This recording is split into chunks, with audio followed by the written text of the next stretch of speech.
Assalamualaikum dan salam sejahtera diucapkan terutamanya kepada Puan Anissa binti Hang Tuah. Saya, Jira Sarfina binti Idris, nombor metrik 290935 dari kumpulan Ipoh telah memilih tajuk perbincangan iaitu Komunikasi Pembangunan. Definisi komunikasi Gaffey and Elman 2010. Komunikasi adalah penyampaian atau pemindahan mesej dari seseorang penyampai kepada orang lain iaitu penerima. Pengenalan komunikasi pembangunan. Komunikasi pembangunan adalah komunikasi yang berguna bagi tujuan usaha memperbaiki keadaan sosial dan ekonomi yang dilakukan oleh negara, khususnya negara yang membangun seperti Malaysia. Nasution 2007 menyatakan teori ini digunakan dalam melaksanakan rancangan pembangunan sesebuah negara, serta teori ini juga digunapakai bagi isu-isu pembangunan yang berlaku di Malaysia. Komunikasi pembangunan juga adalah salah satu dalam proses komunikasi dan media dalam meningkatkan taraf sosial dan ekonomi secara umum bagi melaksanakan rencana pembangunan sesebuah negara. Baiklah, dalam perbincangan tajuk ini, saya telah menerima ramah seorang yang disegani ramai di jabatan saya bertugas. Beliau tidak asing lagi, iaitu Tuan Haji Zamri Muhammad Sahari, Timbalan Pengarah Hal Ehwal Pelajar di Kolej Profesional Mara Sri Iskandar Perak. Baiklah Tuan Haji, dengan era pembangunan negara kita yang sedang membangun ini, apakah pendapat Tuan Haji berkaitan dengan komunikasi pembangunan negara kita ini? Bila kita bercakap tentang komunikasi pembangunan ini, sebenarnya komunikasi pembangunan ini banyak dibahaskan dah lama dah sebenarnya oleh negara-negara membangun sebenarnya. Maknanya isu ni bukan isu baru, isu lama, ya. Bila kita melihat tentang konsep tu adalah konsep komunikasi dalam membangunkan satu-satu negara. Konsep communication ni sebenarnya amat penting sebab dia mencakupi semua sahaja ruang bidang dan lingkup, di mana bila sebut saja tentang communication, komunikasi kita dalam bidang sosial, komunikasi kita aspek ekonomi, komunikasi kita dalam konteks politik, itulah lingkaran kita sebenarnya bila kita sebut. Bila kita menyebut tentang komunikasi sosial ini adalah tentang pembangunan individu, keluarga, pembangunan bagaimana kita nak menjadikan generasi kita ni adalah generasi yang mempunyai adab dan tata susila yang baik. Itu kalau kita sebut pasal sosial, skop kecil yang saya sebut. Kalau pembangunan segi ekonomi pula, ini lebih luas bidangnya, ruang lingkupnya. Communication kita, bagaimana kita untuk memajukan ekonomi kita dalam konteks masyarakat setempat dan juga masyarakat global. Sama juga dalam bidang politik. Pembangunan communication dalam pembangunan ini, ruang lingkup dalam bidang politik juga adalah bagaimana kita nak mendidik politik kita ini menjadi politik yang matang dan juga boleh diterima oleh semua orang. Secara langsung ataupun secara kesimpulan dia, communication ini dia akan memberi satu peradaban yang baik kalau dia mampu untuk kita bina bersama bagi generasi-generasi yang akan datang. Itu sebenarnya pentingnya communication pembangunan ini sebenarnya untuk negara kita. Dan sekarang ini communication sedar tak sedar generasi sekarang, saya bagi satu contoh saja, iaitu tentang TikTok. TikTok ini salah satu communication yang boleh saya garapkan juga, communication pembangunan generasi sekarang.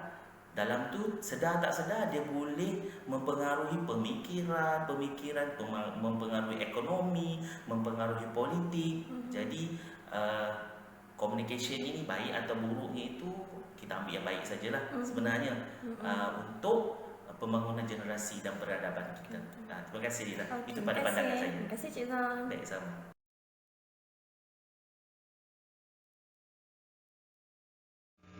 Fungsi komunikasi pembangunan di Malaysia. Dalam usaha pembangunan negara, teori ini amat bermanfaat dalam proses menyebaran maklumat untuk memberi penerangan kepada rakyat. Komunikasi pembangunan memfokuskan kepada penyampaian dan perkongsian idea ideologi dan inovasi dalam pembangunan daripada kerajaan kepada rakyat dan sebaliknya. Dengan adanya pelibatan dua hala sebegini, masyarakat akan mula sedar akan kepentingan penyertaan mereka dalam proses pembangunan negara. Komunikasi pembangunan ini akan menyebabkan rakyat sesebuah negara akan berminat untuk memberi idea dan pandangan mereka demi kepentingan negara.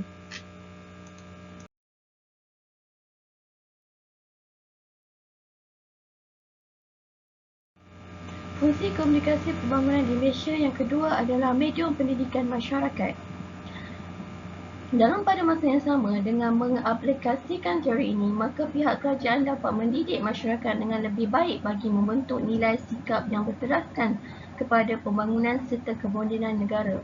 Dengan adanya penggunaan media massa secara meluas dalam menyampaikan idea dan maklumat, maka masyarakat negara ini akan lebih tertarik untuk menggunakan peranti seperti telefon mudah alih, tablet dan komputer peribadi.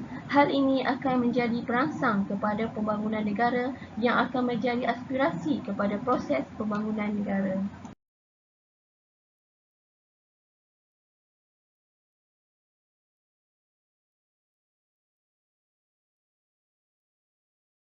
Yang ketiga pula adalah menjadikan komunikasi lebih sistematik. Usaha untuk membangunkan negara bukan merupakan sesuatu yang mudah.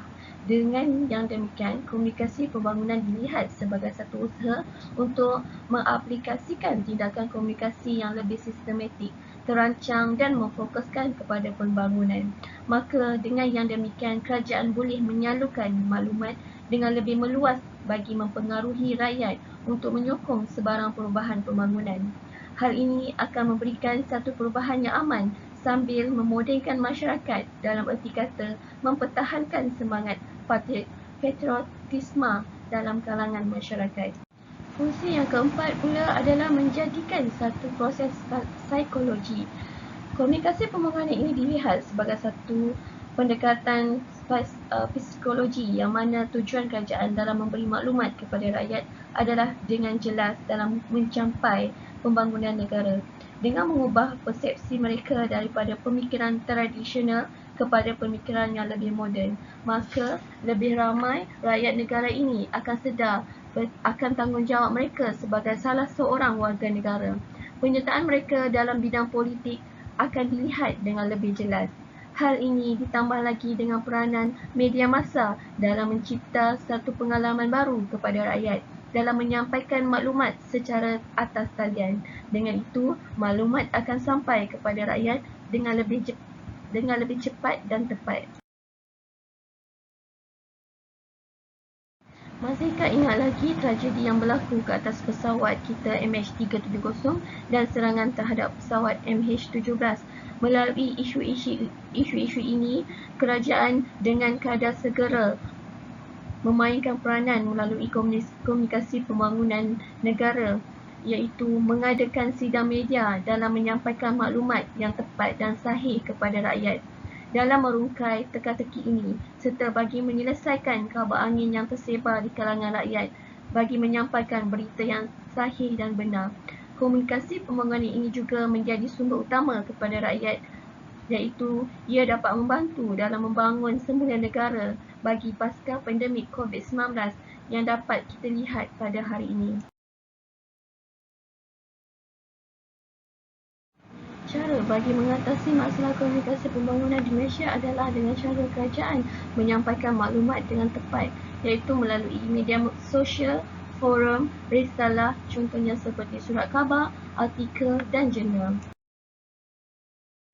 Kedua pula iaitu sumber pengetahuan masyarakat. Dalam berhadapan dengan penularan COVID-19 pada hari ini, aplikasi teknologi ini dapat dilihat menjadi satu sumber pengetahuan masyarakat yang utama. Masyarakat Malaysia semakin celik teknologi dan ini membolehkan mereka mendapat capaian maklumat yang baik. Maklumat-maklumat yang disampaikan oleh pihak kerajaan menjadikan Malaysia, negara ini lebih peka akan peri pentingnya penjagaan kesihatan diri. Dengan yang demikian, rakyat negara ini akan saling mengingati antara satu sama lain akan peraturan-peraturan yang telah ditetapkan oleh kerajaan dalam mengekang penularan COVID-19.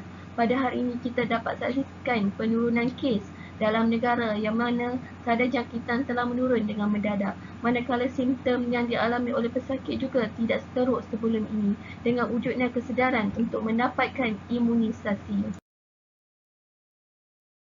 Yang ketiga pula adalah kemahiran komunikasi.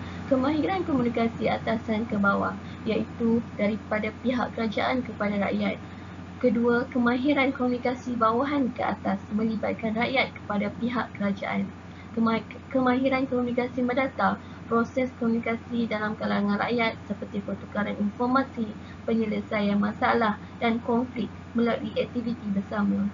Terakhir adalah kemahiran komunikasi luaran melibatkan proses penghubungan antara pihak kerajaan dan rakyat.